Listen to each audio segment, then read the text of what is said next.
If you are over 40 and taking a high-dose vitamin D, maybe with calcium alongside it, believing you are doing the right thing for your bones, there is a real chance you are only telling half the story to your body, and the missing half may be sending some of that calcium exactly where you do not want it, not into your bones, into the walls of your arteries.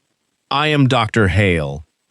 In my 15 years in internal medicine, I watched countless well-meaning patients in their 40s, 50s, and 60s take vitamin D and calcium faithfully, following advice that stopped halfway through the instructions and never once hearing about the little-known partner that is supposed to direct the traffic.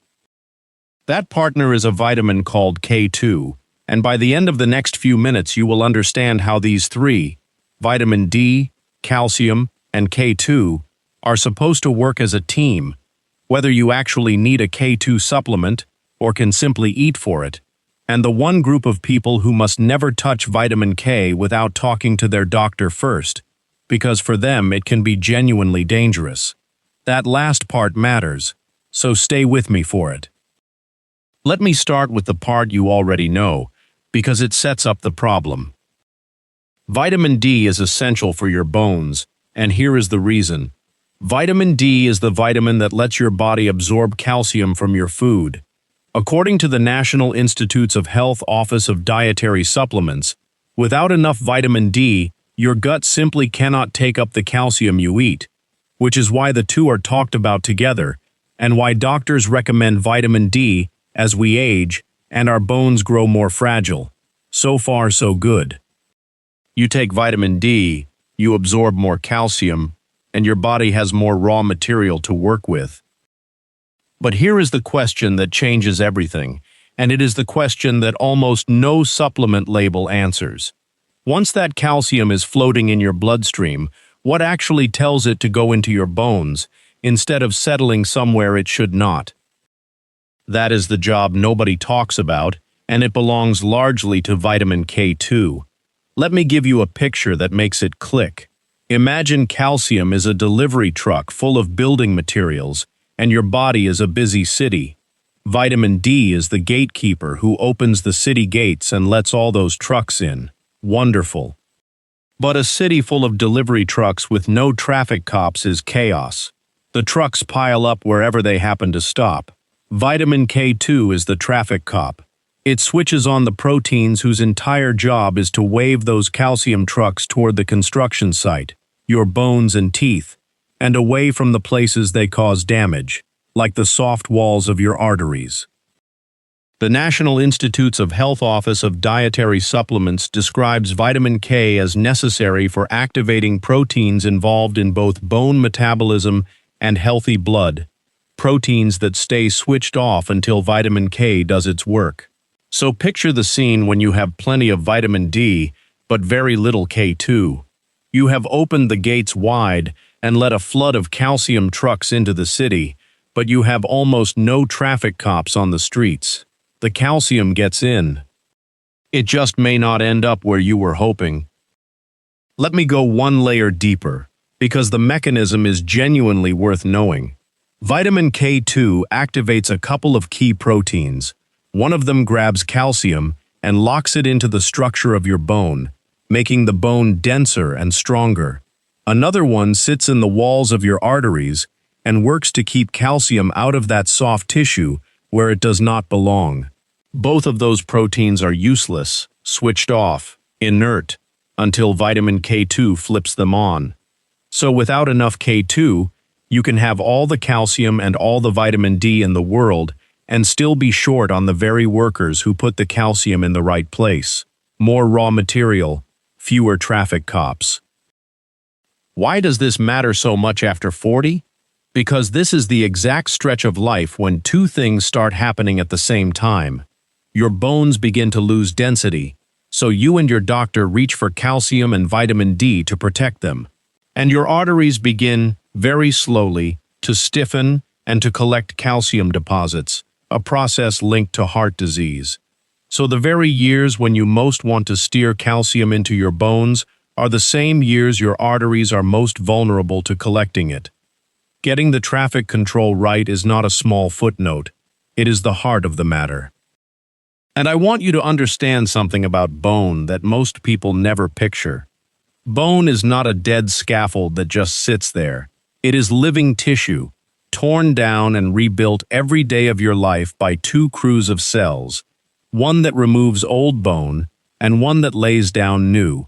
Keeping that rebuild ahead of the teardown is what strong bones after 40 are really about, and it takes a whole team of nutrients, not just a pile of calcium.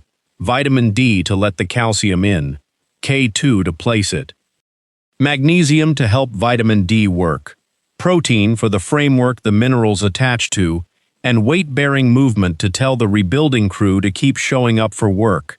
A single big calcium pill was never going to run that whole operation by itself, which is exactly why so many people take calcium for years and are still surprised by a fracture. Now, I have to be a straight shooter with you here, because honesty is the whole reason this channel exists, and this is where a lot of health videos oversell. The idea that vitamin K2 helps direct calcium into bone and away from arteries rests on a sound biological mechanism and a growing body of research. But I want to be plain, this is still an area of active study. Researchers are studying it right now, running trials to see how much it changes real-world outcomes like artery calcification and fractures, and it is not yet a closed, settled, beyond all doubt case, the way some nutrition basics are. So I am not standing here telling you K2 is a proven magic shield for your heart. I am telling you the mechanism is real, the research is promising and ongoing, and this is worth understanding and worth a conversation, not a panic and not a prescription. Let me make this human. I will call her Eleanor, a composite of many patients I have seen over the years, so no single person is being described. Eleanor was 63, careful, and proud of it. Every morning for years, a big calcium pill for her bones, and a high-dose vitamin D taken right alongside it. Her doctor was pleased her vitamin D level looked good. But nobody had ever asked the next question. Was the calcium she was absorbing so diligently actually reaching her bones, or was some of it quietly settling into her artery walls? Eleanor was not doing anything wrong. She was following advice that stopped halfway.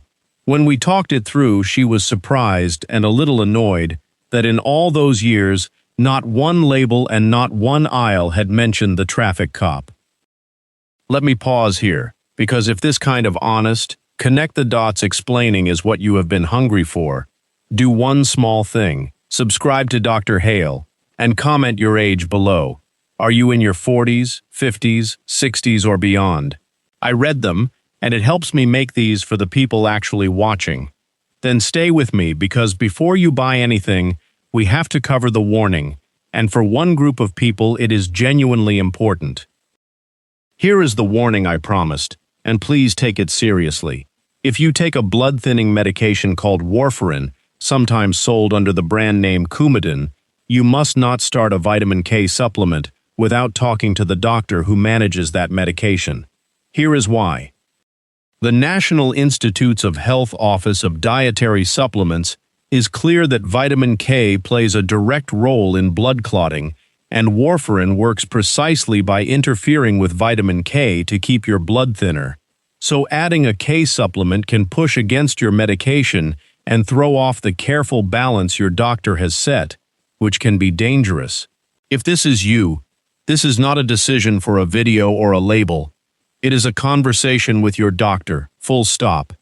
And more broadly, if you take any prescription medication, run any new supplement past your doctor or pharmacist first, because natural never means it cannot interact. So let's talk about what a sensible person actually does with all this, starting with food, because food is always the gentler path. Vitamin K2 shows up in a specific and slightly unusual set of foods. Fermented foods are the richest source, especially a Japanese fermented soybean dish called natto, which admittedly most Americans will never touch. But you will also find K2 in certain aged and hard cheeses, in egg yolks, in butter from grass-fed cows, and in organ meats like liver. If none of those are regulars on your plate, and for a lot of people they are not, you may be getting very little K2, even while you take a hefty vitamin D pill every day. That gap is exactly why some people choose a supplement that pairs vitamin D with K2 in a single capsule. Now the calcium half of the equation, because this is where I want to steer you gently. For years, older adults were told to take large calcium pills for their bones. But the thinking has shifted, and many experts now lean toward getting most of your calcium from food rather than from big supplements. Here is why the source matters. When calcium arrives inside real food, it comes in smaller amounts, spread across the day, wrapped up with other nutrients your body uses to handle it. Your gut takes what it needs and moves the rest along. A big single pill dumps a slug of calcium into your blood all at once, and your body has to do something with that surge whether the traffic cops are on duty or not.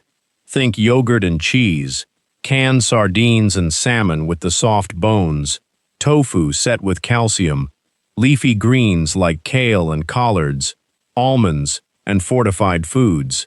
Food first is the sensible default. That does not mean supplements are never right. Some people genuinely need them, and there is nothing wrong with that. It means the goal is steady and sensible, not flooding your system with one big dose and hoping it lands well. And here is the thread running through everything I have told you. These nutrients do not work alone. Vitamin D, K2, calcium, and even magnesium are a team, and magnesium is needed to activate vitamin D in the first place.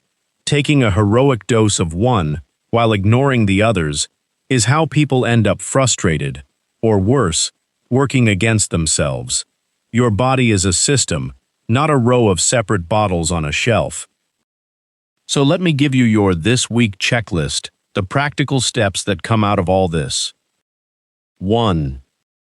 If you take vitamin D, which many people over 40 reasonably should, do not treat it as a solo act. Notice its partners. 2. Get some vitamin K2 from food where you can. Eggs, aged cheese, and fermented foods are the everyday sources. 3. Favor getting your calcium from your plate rather than from large pills whenever possible. 4. Make sure you are not running low on magnesium, since it helps vitamin D work in the first place. 5. If you take higher doses of vitamin D and calcium, bring up K2 and magnesium with your doctor, and if you are on a blood thinner, never add vitamin K on your own. A couple of practical notes if you and your doctor decide a supplement makes sense. Vitamin K2 comes in more than one form, and the one often studied for lasting longer in the body is labeled MK7. Many products simply combine vitamin D3 with K2 in one capsule, which is convenient, and it saves you from juggling 2 more bottles on the shelf. You do not need a giant dose, and a bigger number on the label does not buy you better bones. Sensible balance, not loading up, is the whole idea here, the same as it was with the calcium. And one more genuinely useful step, especially for women after menopause and men in their later years, is to ask your doctor about a bone density scan. It turns the whole question of your bones from a guess into a number, which is a far better starting point than any supplement bought on a hunch. Now here is when this stops being a supplement question and becomes a call your doctor question. If you have unexplained chest pain or pressure, do not sit and wonder about vitamins. Treat it as an emergency and get help. If you are on warfarin and you have started any new supplement, or you notice unusual bruising or bleeding, call your doctor. If you have kidney disease, know that your calcium and mineral balance is more delicate, and every one of these decisions belongs with your medical team, not a store shelf. And if you simply are not sure what you should be taking, that uncertainty is itself a good reason to book the visit. One last thing, and it is the most important sentence today. This is education, not a prescription. I do not know your bones, your heart, your kidneys, or your medications. So take what you learned here and bring it to your own doctor or pharmacist. Ask them about K2. Ask about your calcium. Ask about your other pills. Let them tell you what is right for your body. If this connected some dots you had never seen connected before, subscribe to Dr. Hale so the next one finds you, because next time, we are going straight to the artery itself. I keep mentioning calcium ending up in your arteries instead of your bones, and in the very next video I am going to open that up completely, what arterial calcification actually is, how it builds silently for years, and what the research really says you can do about it. That one ties this whole story together, so make sure you are subscribed. Take care of yourself. Whether you are 45 or 75, protecting your bones should never quietly come at the expense of your heart, and with the right teamwork, it does not have to.